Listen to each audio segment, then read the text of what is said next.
আসসালামু আলাইকুম। জাতীয়তাবাদী শক্তিতে যারা বিশ্বাস করে, আজকে তাদের জন্য খুবই আনন্দের একটি দিন। দীর্ঘ 17 বছর পরে জনাব তারেক রহমান এই বাংলাদেশে এসেছেন। এর জন্য মহান রব্বুল আলামিনের কাছে শুকরিয়া আদায় করি, আলহামদুলিল্লাহ।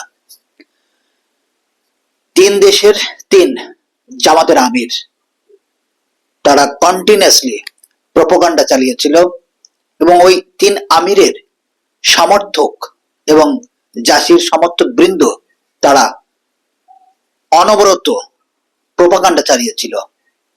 জনাব তারেক রহমান দেশে আসতে পারবেন না, তিনি কখনোই আসবেন না, তার পাসপোর্ট নেই, তার বাংলাদেশে আসার কোনো সম্ভাবনা নেই, আসার কোনো সুযোগ নেই, তিনি বাংলাদেশে কখনো পা দিবেন না।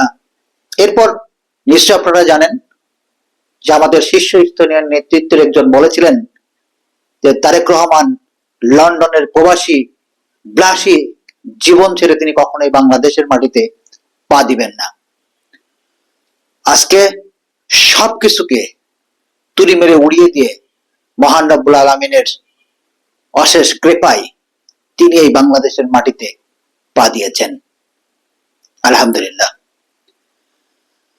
অনেকে তো অনেক কথা বলেছিলেন, তিনি না আসার পিছনে আরো অনেক কারণ খুঁজে বের করেছিলেন। খুঁটিয়ে খুঁটিয়ে সেই কারণগুলি তারা খোঁজার চেষ্টা করেছিলেন এবং অনবরত প্রোপাগান্ডা ছড়িয়ে গিয়েছেন। বিএনপি এখন আর বিএনপি নেই, বিএনপির মধ্যে তিন দলে বিভক্ত হয়ে গেছে। মির্জা ফখরুলের এক দল, মির্জা আব্বাসের এক দল, সালাউদ্দিনের এক দল। এই তিন দলে বিভক্ত এখন এই বিএনপি। যে কোনো মুহূর্তে যে কোনো সময় বিএনপি ভেঙে যেতে পারে। আর এই তাদের কারণেই জনাব তারেক রহমান বাংলাদেশে আসতে পারছেন না। মির্জা আব্বাস তারেক রহমানকে আসতে দিচ্ছেন না। সালাউদ্দিন তিনি ভারতের রয়্যাল এজেন্ট, তিনি ভারতের পক্ষ হয়ে কাজ করছেন, আগামীতে তিনি প্রধানমন্ত্রী হতে চান, আর এই কারণেই তিনি আসতে দিচ্ছেন না। অর্থাৎ এই প্রোপাগান্ডার সেল তারা নানাভাবে বিএনপিকে দেখানোর চেষ্টা করেছেন, বলার চেষ্টা করেছেন এখানে নানা গঙের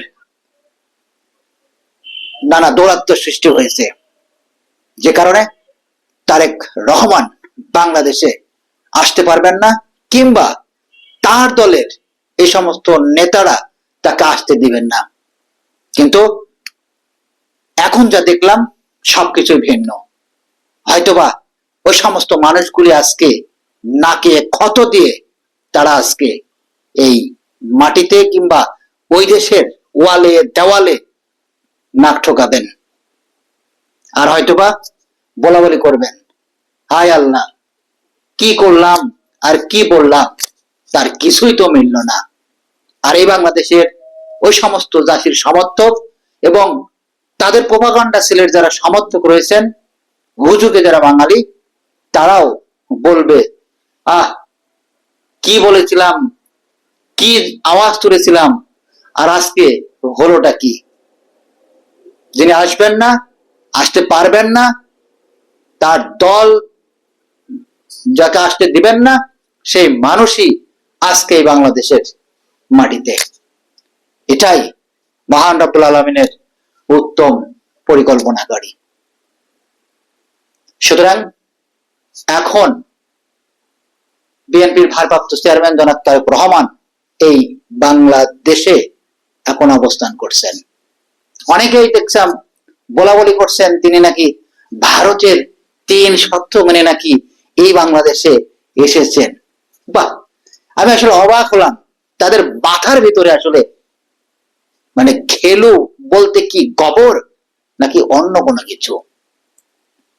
যে তারেক রহমান জাতীয়তাবাদী শক্তি সব সময় ভিন্ন দেশকে বিধানগুলি দেখিয়ে এই বাংলাদেশে রাজনীতি করছে, বাংলাদেশের মানুষের জন্য রাজনীতি করছে, সেই তারেক রহমানই নাকি কোন দেশের সত্য মেনে নাকি বাংলাদেশে আসছে।